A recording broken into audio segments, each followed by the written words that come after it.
Hello बच्चों, आइए इस प्रश्न को पढ़ते हैं। CO2 के पीटी प्रावस्था आरेख पर आधारित निम्न प्रश्नों के उत्तर दीजिए। CO2 के गलनांक तथा क्वथनांक पर दाब में कमी का क्या प्रभाव पड़ता है? आइए इस प्रश्न की मुख्य अवधारणा की चर्चा करें। पहले हम समझते हैं कि गलनांक और क्वथनांक क्या होता है। मान लीजिए आपके पास में कोई एक पदार्थ है जो कि अपने ठोस अवस्था में है। अब मान लीजिए हम इस पदार्थ के, जो कि अभी के लिए अपने ठोस अवस्था में है, इसका ताप बदलना शुरू करते हैं। तो वह ताप, जिस ताप पर यह ठोस अपने द्रव अवस्था में बदल जाता है, वह ताप उस पदार्थ का गलनांक कहलाता है, जिसपे वह गल जाता है, मतलब पिघल जाता है। अर्थात वह ताप जिस ताप पर ठोस अपने द्रव अवस्था में बदल जाता है। तो यहाँ इसको द्रव लिख देते हैं। तो अगर आपसे बोला जाए कि आपको एक पदार्थ दिया हुआ है जिसको आपको उसके ठोस अवस्था से उसके द्रव अवस्था में बदलना है, तो वह किस ताप पर बदलेगा? तो आपको बोलना होगा कि वह अपने गलनांक पर ठोस अवस्था से द्रव अवस्था में बदलेगा। अब हम बात करते हैं कि क्वथनांक क्या होता है। मान लीजिए कि आपके पास में एक पदार्थ द्रव अवस्था में है। अब आप इसका तापमान बढ़ाते जाते हो, बढ़ाते जाते हो, बढ़ाते जाते हो, तो एक ऐसा ताप आता है जब यह उबलने लगता है। उबलने का मतलब ये है कि यह अपनी द्रव अवस्था से गैस अवस्था में बदलने लगती है। तो इस ताप को बोला जाता है उस पदार्थ का क्वथनांक।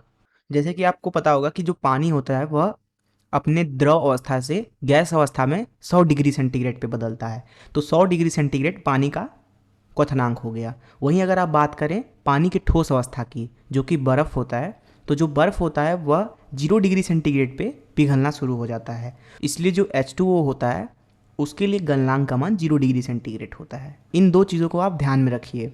आइए समझे कि CO2 के लिए उसकी पीटी प्रावस्था आरेख क्या दर्शाती है। जैसा कि इसके नाम से ही पता चल रहा है कि प्रावस्था आरेख है, अर्थात यह दर्शाएगा कार्बन डाइऑक्साइड की विभिन्न अवस्थाओं को। दरअसल इस ग्राफ में आपको दिख रहा होगा कि इसके 3 हिस्से हैं।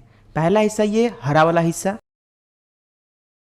दूसरा क्षेत्र है ये बैगनी वाला क्षेत्र, तथा तीसरा क्षेत्र जो है वह है ये लाल वाला क्षेत्र। अगर आप यहाँ ग्राफ में कोई भी एक बिंदु लें, मान लीजिए हम यहाँ पे ले लेते हैं एक x बिंदु, तो इसके जो निर्देशांक होंगे वो हो जाएंगे t कामा p। तो जिस तरीके से आप ताप एवं दाब को बदलेंगे, यह बिंदु उसी तरीके से यहाँ इस ग्राफ में कहीं पे भी हो सकता है। वो हो सकता है इस लाल क्षेत्र में हो, वो हो सकता है कि इस बैगनी क्षेत्र में हो, वो हो सकता है कि इस हरे वाले क्षेत्र में हो। ये इस बात पर निर्भर करेगा कि ताप का मान क्या है तथा दाब का मान क्या है। अर्थात हम ये कह सकते हैं कि CO2 का जो अवस्था होता है वह ताप एवं दाब दोनों बातों पर निर्भर करता है। अगर ताप एवं दाब का मान कुछ इस तरीके से है कि जो ये x बिंदु है वो इस लाल क्षेत्र में है, ऐसी स्थिति में जो CO2 है वह अपनी गैस अवस्था में मौजूद होगा। वहीं अगर आप ताप एवं दाब का मान बदल के कुछ इस तरीके से कर देते हैं कि जो x बिंदु है वह इस बैगनी क्षेत्र में आ जाता है, ऐसी स्थिति में जो CO2 है वह द्रव अवस्था में बदल जाएगा। वहीं अगर आप CO2 के लिए ताप एवं दाब का मान कुछ इस तरीके से करते हैं कि जो x बिंदु है वह इस हरे वाले क्षेत्र में आ जाता है, ऐसी स्थिति में जो CO2 होगा वह अपने ठोस अवस्था में मौजूद होगा। यहाँ पे आपको एक बिंदु ये दिख रहा है जो कि C है। इस बिंदु को बोला जाता है क्रांतिक बिंदु। आप देख रहे होंगे कि जो ये ग्राफ है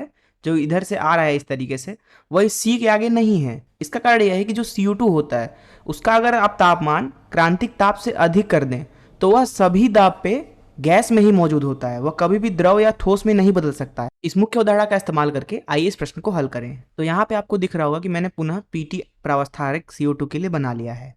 अब यहाँ पे कहा जा रहा है कि जो दाब है अगर हम उसे बदलें तो गलनांक और क्वथनांक पे क्या प्रभाव पड़ेगा।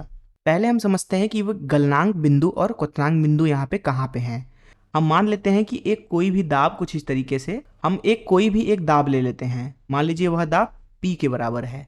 ऐसी अवस्था में अगर आप यहाँ पे देखो इस वाले ग्राफ पे, तो इस वाले ग्राफ पे यह इस बिंदु पे काट रहा है, वहीं नीचे वाले जो ग्राफ है इस पे यह इस बिंदु पे काट रहा है। अगर आप इस बिंदु के बारे में बात करते हैं तो यहाँ पे आप देख सकते हैं कि इस बिंदु के इधर तो ठोस है, वहीं इधर आप देखोगे तो द्रव है। मान लेते हैं कि यह बिंदु जो है वह अभी T1 तापमान पे है, वहीं मान लेते हैं कि जो ये वाला बिंदु है वह T2 तापमान पे है। अगर आप इस बिंदु पर गौर करें तो इस बिंदु के कुछ ही तापमान पहले जो CO2 है वह अपने ठोस अवस्था में है, वहीं इस बिंदु के कुछ ही तापमान के बाद, अर्थात जब आप कुछ ही तापमान बढ़ाते हैं CO2 का, तो CO2 अपने ठोस से द्रव में बदल जा रहा है। जिसका मतलब यह है कि यहाँ पे यह जो बिंदु है यह दर्शाता है CO2 के गलनांक को, क्योंकि यहाँ पे CO2 अपने ठोस से द्रव में पिघल रहा है। इसका मतलब यहाँ पे जो T1 तापमान है वह P दाब पर CO2 का गलनांक है, वहीं T2 ताप तथा P दाब पर अगर आप गौर करें तो वह ये बिंदु है। अब इस बिंदु के अगर आप कुछ ही ताप पहले देखें तो जो CO2 है वह अपने द्रव अवस्था में है, वहीं अगर आप थोड़ा सा ही तापमान बढ़ाते हैं तो CO2 अपनी गैस अवस्था में बदल जा रहा है। अर्थात यहाँ पे जो ये वाला बिंदु है ये प्रदर्शित करता है CO2 के क्वथनांक की, क्योंकि यहाँ पे जो CO2 है वह अपने द्रव अवस्था से गैस अवस्था में बदल रही है। तो यहाँ पे हम कह सकते हैं कि जो T2 है वह P दाब पर CO2 का क्वथनांक है। अब यहाँ पे कहा जा रहा है, अगर आप यहाँ पे प्रश्न में पढ़ें तो बोला जा रहा है कि अगर दाब में कमी की जाए तो गलनांक एवं क्वथनांक के ऊपर क्या प्रभाव पड़ेगा। आइए हम दाब में कमी करें। तो हम एक P1 दाब ले लेते हैं, जिस अवस्था में यहाँ और यहाँ पर CO2 के लिए क्रमशः गलनांक एवं क्वथनांक है। इसको नीचे फिर से मिला लेते हैं। तो ये आपका P1 दाब पर गलनांक है, तो इसे हम नाम देते हैं T1, तथा यह वाला बिंदु जो है यह CO2 के क्वथनांक को प्रदर्शित कर रहा है, तो इसको भी नीचे मिला लेते हैं। इस तापमान को T2 बोल देते हैं। अब हम दाब को घटाते हैं। जब आप दाब को घटाओगे तो ये वाला बिंदु नीचे की तरफ जाएगा, अर्थात हम मान लेते हैं कि अब यह बिंदु यहाँ पे आ गया, इसको हम P2 दाब बोल देते हैं। और यहाँ पे जो P2 है वह P1 से कम है। ऐसी स्थिति में जब आप इसको आगे इस तरीके से बढ़ाते हो तो यहाँ पे आप ध्यान से देखो कि जो अब गलनांक है वह यह बिंदु प्रदर्शित करेगा, तथा अब जो क्वथनांक है वह यह बिंदु प्रदर्शित करेगा। अब अगर आप गलनांक पे अब जो नया दाब है जो कि पुराने वाले दाब से कम है, उस पर अगर आप बात करो गलनांक की, तो वह अब बदल गया है। मान लेते हैं वह T1 डैश है। वहीं अगर आप बात करो P2 दाब पर जो कि P1 से कम है, तो अब क्वथनांक ये वाला बिंदु प्रदर्शित करेगा। और इसको अगर हम मिलाएं नीचे तो इस ताप को हम बोल देते हैं T2 डैश। अगर आप यहाँ पे ध्यान से देखो तो जो T1 डैश है वह T1 से तो कम है, तथा यहाँ पे T2 जो डैश है वह T2 से कम है, जिसका मतलब है कि आप जैसे ही दाब को घटाते हो उसी प्रकार से गलनांक एवं क्वथनांक के मान भी घट जाते हैं। तो इस प्रश्न का उत्तर ये हो जाएगा कि हम जब CO2 के ऊपर लगने वाले दाब को घटाते हैं, ऐसी स्थिति में CO2 का गलनांक तथा क्वथनांक दोनों ही घटते हैं, जिसको यहाँ पे ग्राफ से हम समझ भी सकते हैं। मैं आशा करता हूँ कि आपको इस प्रश्न का हल जरूर समझ में आया होगा। धन्यवाद।